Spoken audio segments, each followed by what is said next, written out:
We went through the runner's readiness assessment, which is a series of 13 movements, 5 movement-based, 4 strength and stability-based, and then 4 based on foot control and structure. When we assess runners, we kind of view runners as a race car, and we're the mechanics. So our job is to take a look under the hood and make sure all the components are there, and what components may or may not be there is going to influence our decision making when we look at how his running form presents. For the knee drive component, we're just going to do a simple A-skip, which I know you're really familiar with, but the reason I want you to get back into this before your training runs is so that your brain and your body are prepared to get that knee height. It's something you're very familiar with and you already do, but leading into track practice and jumping, you're doing it for more explosive reasons. Now that we're getting into these more steady state training runs, your brain doesn't really feel like it needs to do that, but clearly we saw on the data that that's a major issue that we're running into with your running efficiency. Right. That's looking a lot better, Chris. Welcome to the Dr. J.J. Thomas Podcast. Hey, welcome to the Dr. J.J. Thomas Podcast. I'm J.J. Thomas. Today we have very special guests, Dr. Eric Abramowitz, who you know from our social media and just if you followed us at all, you know Eric's a critical part of our company here at Primal Physical Therapy. He's actually opening his own office very soon. He does some incredible things with gait analysis, 3D gait analysis, so I thought it'd be really cool to share that with you guys today on the podcast. Eric has a lot of fun things in store, and especially because we have a special guest, Chris Sims, who is an all-time favorite athlete of mine. We've been working with Chris for many years, all the way, he's a rising senior at Bucknell, double sport athlete, but we've been working with Chris on and off since he was in high school. So you're in for a treat. Enjoy. All right, thanks, JJ. Appreciate it. Yeah, like JJ said, Chris is a 2-sport athlete at Bucknell. Football player, defensive back, and a triple jumper for the track team. So this running gait assessment is really to help him optimize some of his conditioning work when he's just going out for runs. The data we're going to collect here isn't necessarily going to be that pertinent for his triple jump technique, but it's going to be more for his ability to condition and stay healthy and fit throughout the off season and during the season. So RunDNA, Doug Adams of RunDNA created this amazing piece of equipment. It's the Helix 3D camera system. We have 3 different cameras that collect data from 3 different angles. We've got 18 sensors on Chris, 4 on the pelvis, and then the rest on the legs. The camera does a really great job collecting all this data and then imprinting it into a program where we're going to be able to see a 3-dimensional view of Chris's structure. And followed by that will be on the right-hand side, you'll end up collecting a lot of data that gives us the information that we're going to use to make some tweaks and adjustments to his running form. So Chris and I have worked together for a little while. 3 weeks ago, Chris came in for his first assessment, which was part of this program. And we went through the runner's readiness assessment, which is a series of 13 movements, 5 movement-based, 4 strength and stability-based, and then 4 based on foot control and structure. That's basically giving us a look under the hood. So when we assess runners, we kind of view runners as a race car, and we're the mechanics. So our job is to take a look under the hood and make sure all the components are there, and what components may or may not be there. We want to make sure that what we see on the camera and the 3D capture is not just a technique-driven issue.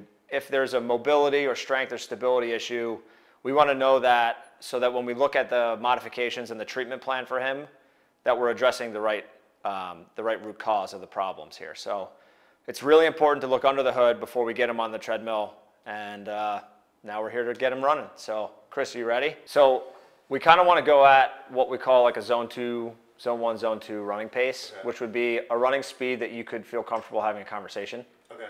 Right? So we're not trying to get out to like a fast run and check out your running and sprinting form. Right. Running form, not sprinting, but we want you at a comfortable pace where you can have a conversation. Okay. So whatever you think that would be, say for like 2-3 miles, is a good enough pace. Okay. I want it to be specific to you, because if you're going to go out for a run, what this looks like if you're running a lot faster is going to be different than when you're running at a slower pace, and our cues and changes and our suggestions might change. Okay. So whatever pace you would go out for like a regular comfortable run, that's where I want you running. Okay. Okay. So I'll let you, turn the treadmill on. I'm going to let you run for like 20-30 seconds before I do anything. Ready? Okay. Okay. Go for it.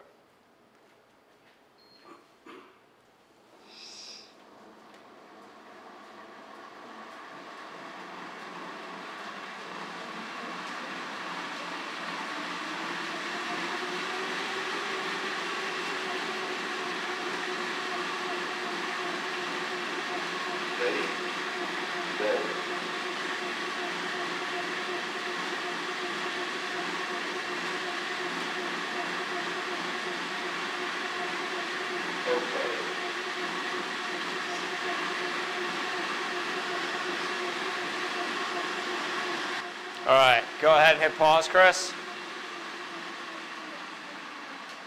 Awesome. It's perfect, thanks. Okay, so after that data collection, the system is going to create a ton of angles and measurements that are related to what you're doing throughout the running phase. The top section here, it's going to show just some general parameters. It classifies you in a certain category. It gives us your cadence, your vertical oscillation, some other variables. Then we get into your initial contact phase. So what are your feet doing the moment you hit the treadmill? Then we look at the mid-stance phase. So at mid-stance on the foot, what are your body angles looking like? At terminal stance, we're looking at hip and ankle positioning. And then during the swing phase, what's your hip doing? Okay. So those are the key components that are going to help us identify where we can improve your running efficiency, right? When we're doing these running gait assessments, what we're really trying to do is not necessarily maximize your horsepower, but improve your miles per gallon, right? We want to make you efficient so that you can go for longer and reduce the risk of your body breaking down, because the more stress on the body, the lower the tissue capacity. And our job is to make sure that your body is absorbing and utilizing the force that you hit the ground with and the ground hits you back with. Okay. And that's the reason behind why we're going to make some adjustments to this. So when we look at the system, what's nice about this is that we can actually replay your running form from various angles. Side view, we can spin this around and take a look at you from the front, right? Take a look at what your knees are doing, what your feet are doing. Are you crossing over? What's your pelvis doing? Are we getting some contralateral pelvic drop? Okay, and we can pause this, freeze frame, whatever we want. So some of the important facts here that are going to guide us on what exercises and what cues we're going to look at starts with the running category. So the running category that all your numbers are showing is that you're overstrider with low knee drive.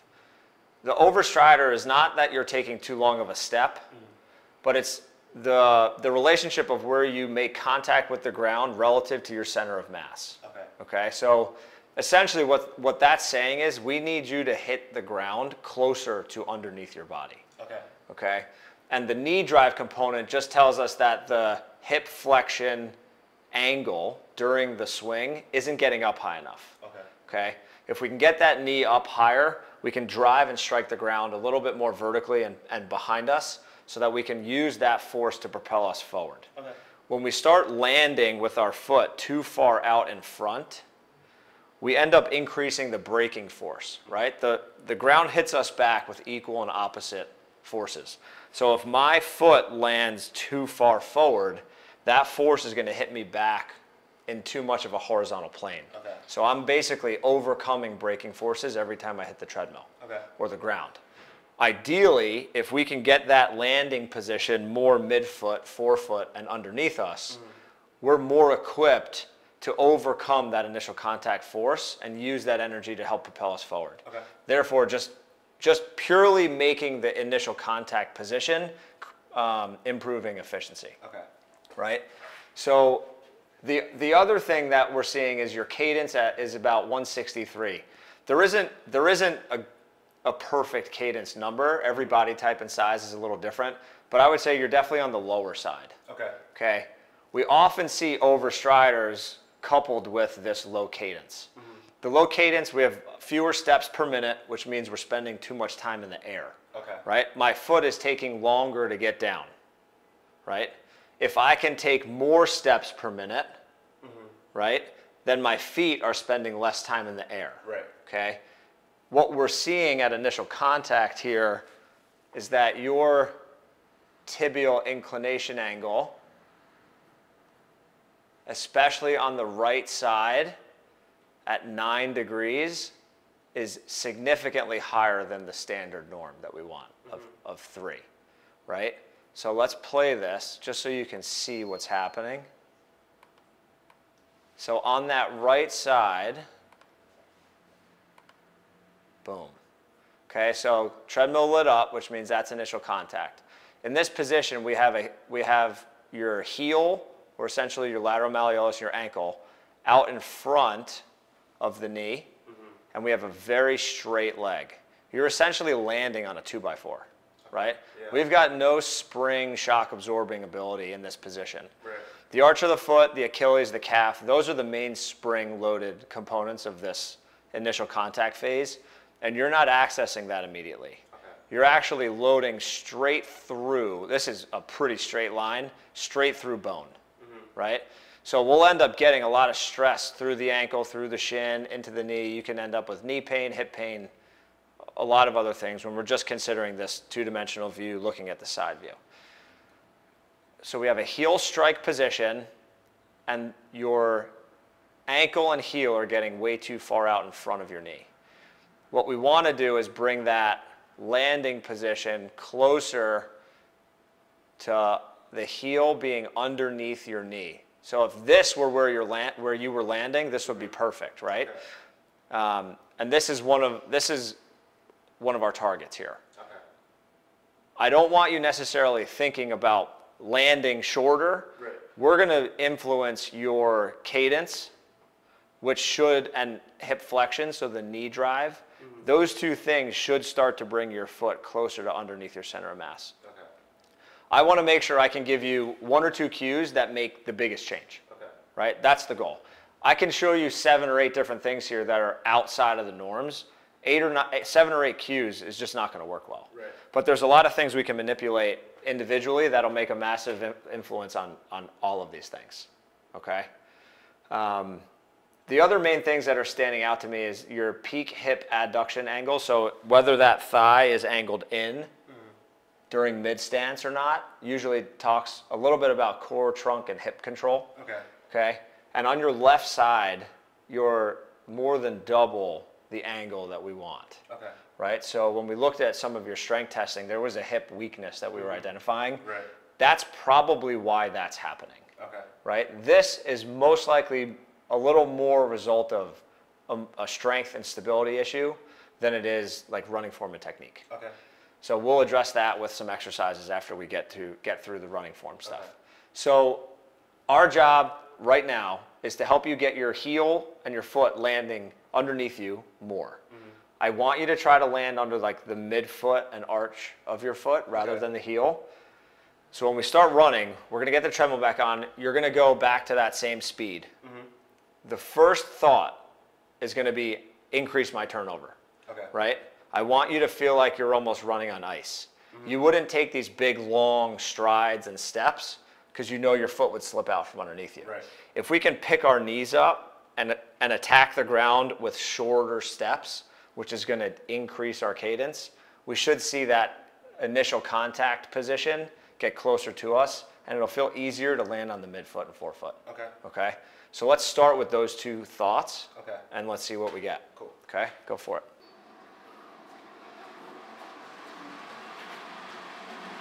Yep, so I want to see you try to get your knees up a little higher in front of you. And let's focus on like mind to body connection, the front side of your body. Don't worry about what's happening on the back side. Start getting those knees to drive up and land more on the toe midfoot. Okay. Yeah, that looks great.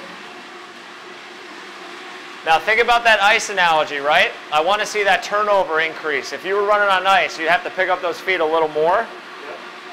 Awesome. Let's see what we got. Ready. Roll.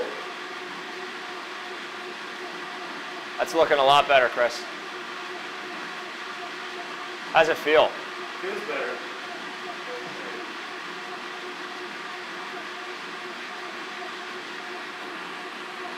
Awesome. Go ahead and hit pause.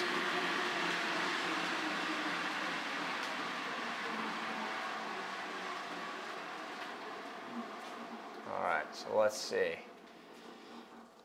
So we're actually doing a lot better. So your strike from center of mass, right? We have 18 centimeters out in front of you. Our goal is to keep that under 29, right? That's on the left, and on the right, we're at 21. Your cadence didn't necessarily go up a ton. It went up 2 points. But we can tell that the foot inclination angle, so how dorsiflexed your foot is at that initial contact phase, went significantly down, which means you're landing on the midfoot, forefoot component that we're trying to get. So the last piece that we talked about was hip flexion, right? You were below 7. You're below 10. You were at 7. You more than doubled those things. You did a great job, and I think that's a huge influence on that foot strike position and your strike from center of mass coming in big time. Right. Okay. So the only thing that we would the only thing I would necessarily change or ask you to continue to work on would be to increase your cadence. Okay. Some things you can do on your own to do that is if you listen to music while you run. A lot of these music apps have running playlists that run at beats per minute. So you can come up with like a rock or hip hop or something, 170 beats per minute, and play that. And your goal is to just run to that beat. Yeah. If you're not somebody that runs with music, there are metronome apps, but then all you're listening to is beeping is a metronome, and that might drive me crazy. Yeah. But there's a lot of different music options that'll keep you running if you just run to the beat, it's going to keep it within a set range. Okay. And I think that'll help you a lot with this cadence.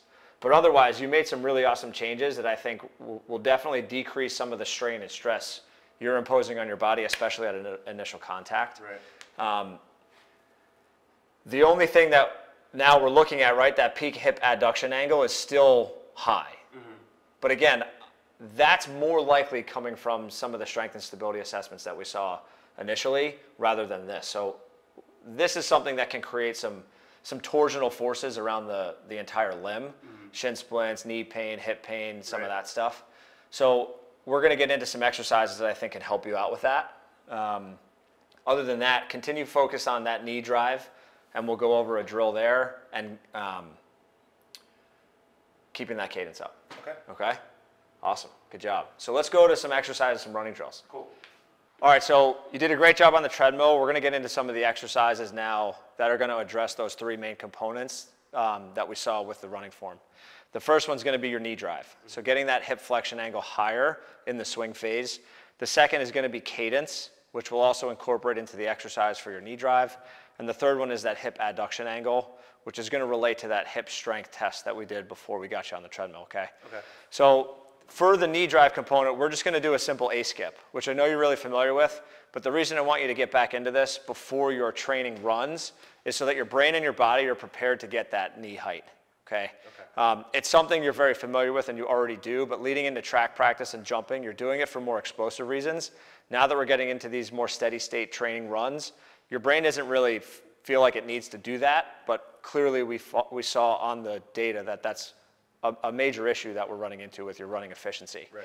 So simple A-skip, we're going to start with one leg at a time, and I want you to get that knee up excessively high, because I think when we exaggerate the movement, we start to regress to the mean, so to speak, when we're actually performing. So really focus on getting that knee pretty high. As the knee comes up, be really present to what your rib cage is doing. As the knee gets higher, the tendency is for us to lose our posture and shift backwards with our ribs flaring up. Try to keep those ribs down, stay strong through the stomach, and drive that knee high. Okay, so let's see what you got. Yeah, great job. Ribs stay down, knees coming up high, right? And again, this is really just to tell your brain, hey, we're ready to go for a training run. That knee drive position is still really, really important, okay? Now, to help with the cadence, I just want to see you hit that a little faster, right? Again, we're exaggerating the feel. So if you can get that knee drive happening really quickly, then when you go out to your training runs, you can try to find that tempo a little bit better. Okay. So let's hit that one a little faster now. Yeah, great. Again, when you go out to run, your brain's going to recall a little bit of that tempo, and it'll help you get back into the cadence we're looking for, okay? One exercise I really like for glute strength and connecting the glute to the core and trunk is the DNS star plank. So it's a side plank we're going to work where we're anchoring from the knee and the forearm, okay? So I'll demonstrate first. We're going to go, I apologize for you jiu-jitsu athletes. I have shoes on the mat. I'm going to clean this, I promise. So we're going to start with the elbow stacked directly under the shoulder, and we're going to get into a little bit of a hip flexion position to start. Again, the knee and the forearm are our anchoring points. At the bottom of this plank, the hip's going to be floating. The top leg is going to be reaching back behind me, and the top arm is going to reach out in front. There will be a hinge at the top. So I'm going to come up, get into some hip extension at the top. On the way down, hip is still floating. I'm going to extend that right leg back and right arm up and forward and come back up. Okay? We're accessing some hip rotation and hip extension along with some abduction here. So it's a really great glute activation exercise. Let's see what you got.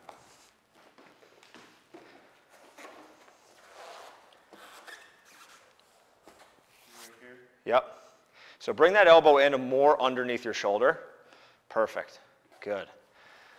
So on the bottom, that's going to be the bottom. The only difference is your hip won't be touching the mat. Okay. Okay? So come up to the top. So it's a traditional top of the side plank. All right, drop back down. So right there you anchored from your feet. I want the anchor point to be at the knee. Okay. So when you come up, the bottom knee is the only thing that's really driving through the mat. Okay. Don't think about the foot at this point. Just drive through that left knee and come up into the top of your side plank. So bring your hips to me. Come up higher. Awesome. Now as you lower, extend that right leg back, and the right arm out in front of you. Drop the hip, and then come back up. Good. Drop the hip, reach and rotate. Good. Come back up. Awesome. Come back down and back up. Good. Okay? Relax. So in this same position, we're still being mindful of the rib cage, so really keep that rib cage depressed. Engage the anterior chain. And if you bend your bottom knee a little bit more, you might feel more comfortable anchoring from that knee. Okay. So let's get a little more knee bend. Perfect. Yep. Yep. So just come up to what the top of a traditional side plank would feel like. Good. Bring your hips to me more like you're finishing a deadlift. Perfect. Now as you drop down, the right leg's going to go backwards, the left arm's going to go up and forwards. Go ahead. Down, hinge, come back up. Good. Down, extend, come back up. Send that right foot behind you a little bit more. Okay. There you go. Come back up. Now do one without your hip tapping the floor. Hover at the bottom and come back up. Awesome. Relax. Yeah. So you can kind of tell at the top, you're actually missing a piece of that at the top. It's hard for you to finish that movement. Right. So again, that adduction issue is more likely coming from the strength component of this than it is form related. Okay? Yep. The last piece of this is being able to tap into that glute while the foot's grounded. So that does a nice job of activating and recruiting the core and hip at the same time, but I want to make sure you're getting that same recruitment while the foot is actually grounded. And this one's pretty simple. We're going to do what looks like a traditional split squat, but I'm going to give you some banded resistance at the knee. The band's forcing that knee into that adduction position. Okay. So now we have some more tactile feedback that's trying to pull us into the angle that we're trying to avoid, which makes us engage that hip, engage the foot, feel like we're really grabbing the floor and rotating that thigh out. And your job is to maintain the position of the knee over top of that ankle throughout the entire movement. Okay? What we don't want is the knee to cave in and we start to tip over. Right? And you can get more tension by a thicker band or just moving out. But let's get real heavy on the lead leg. Knee stays over the foot. Hip stays in line with the knee. Lower. Drive through the leg. Lower down. Drive through the leg. Let's test that out.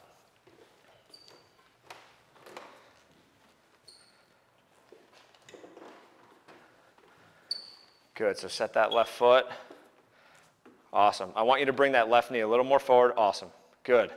And you're already set up in a great position. The thigh is in line with the foot. Go ahead and lower down. Don't let that knee move a millimeter in. Hold. Drive up and forward. Good. Yep. Come down. Pause. Drive through that foot. Engage the toes.